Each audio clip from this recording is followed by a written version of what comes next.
Welcome back for another video. Today I will show you the ultimate wildcard team for game week 5 in my opinion. Firstly, should you wildcard this week? I don't want to waste your time, I will go through the team directly, but if you want to know, read the first comment. For keepers, I went with Sheep Keepers strategy. Ariola just 4.1 million.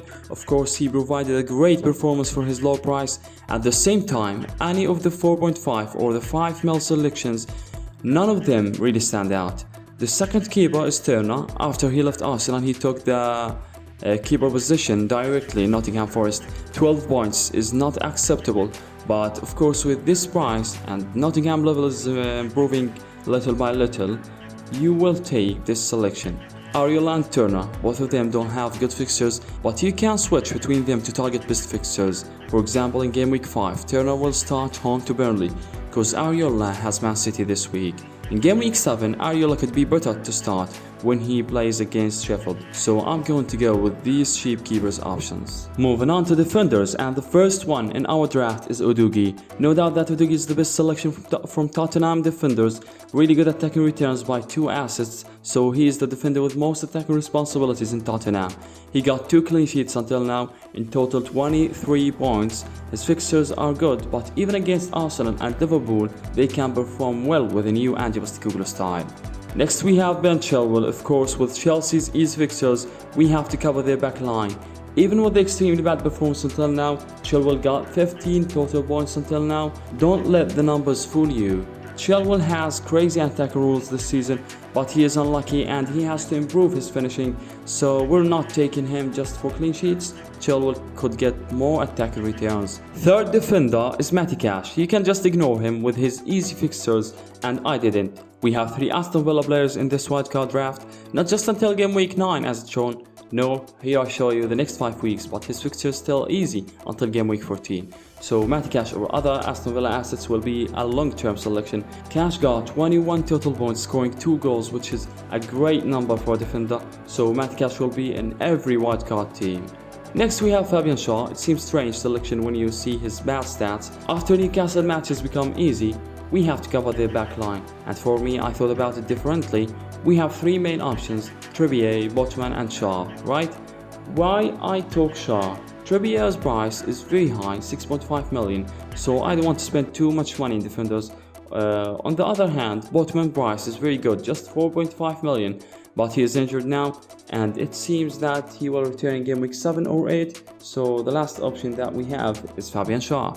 After all of these good options, of course we have to take a budget selection. He did nothing in his 4 appearances, but when you talk about this price range, you are looking for a player who just starts every single match. And who meets the conditions? Just Baldock. Now let's talk about midfielders, and the first one is Saka, 8.7 million, and 65.7% of players have him in their teams. So of course Saka should be in your team to avoid any drop could happen in your rank if Saka did anything. His fixtures is balanced, not easy, not hard. Until now, Saka scored 2 goals and provided an assist with 25 total points. Next, James Maddison, 2 assists and 2 goals. What a great start with Tottenham. His fixtures is not hard if you take it for long term. He proved himself from the first match with Tottenham. Other good risky option you can take is Son. He scored a hat-trick last match, so is it a game back? We still don't know, but for now I think Maddison is more guaranteed and he can get more attacker returns every match. Next to Bryan Mbeumo, really powerful attacker returns for this player. He scored 4 goals until now and he is the penalties taker, 33 points. Made him the midfielder with most points in FPL. Mbeumo has good fixtures in general, with a really high number of expected goals and expected assists. He absolutely could score more goals. Wessa is another good option, you can take it from Brentford, but for me, and for now, I see that Mbeumo is better.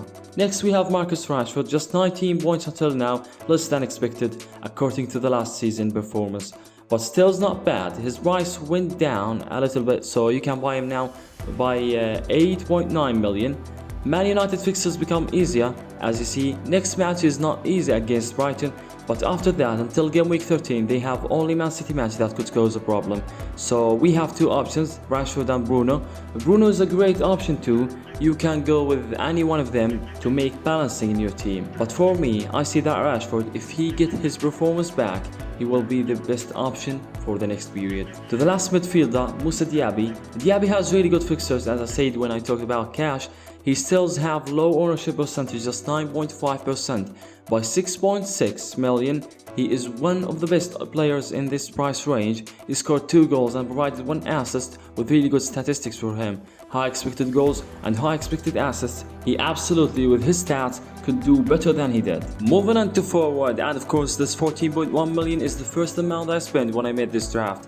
There is no doubt that Haaland is the consistent choice for all FPL players, and starting without him is suicide. Haaland now is the top scorer with total 6 goals. He scored a hat-trick last match, and even if he blanked last week, of course he will be in this draft. Man City fixtures are good for next weeks, and when we talk about Man City, it doesn't matter who's the opponent. So for Haaland, easy fixtures, high ownership percentage, and great stats. Of course you can't play FPL without him. Next we have Ollie Watkins. He hasn't done what is required yet. Until now he didn't score his first goal, but he made 3 assists, which is not acceptable, but it means 9 points in FPL. Total points is 17 points. Of course, very bad for his high price, but his fixes are really easy as the case for Diaby and Cash. I know that his number is not encouraging you to buy him, but I promise he will score goals. Do you see this 17 total points? He absolutely could get it in a single match. The last one we have is Alvarez. Finally Guardiola was able to find a combination between Alvarez and Haaland. Alvarez played every single match until now, and you will not believe it. Alvarez played 10 minutes more than Haaland. Alvarez has really good total points number, 28 points, that made by scoring 2 goals and 3 assists. All of these great numbers just by 6.7 million. I thought about other options like Nunez or Ferguson, but I can't just ignore these incredible numbers for his cheap price. So this is the whole wildcard team. Ariel and Turner are the goalkeepers. In the back line we have Udogie, Chilwell, Cash, Fabian Shaw and Baldock, Saka, Maddison, Wemo, Rashford and Diaby in the midline. Haaland, Watkins and Alvarez are the forwards. This team value is 99.8 million, which is of course easy for you to handle. And as you see, it's very flexible. You have 2 good and cheap goalkeepers to start with and switch between them. 4 good selection can start together in the back line, and very powerful midline if you like to start with 5 here. And in the forward line, all the 3 players could start every single match. And this team was made to be for long term without many changes as possible. Finally, hope you guys enjoyed the video. If you have any suggestions for this draft, write it down in the comment section. If you like the video, give a thumbs up and subscribe for more FPL content. See you guys in the next video.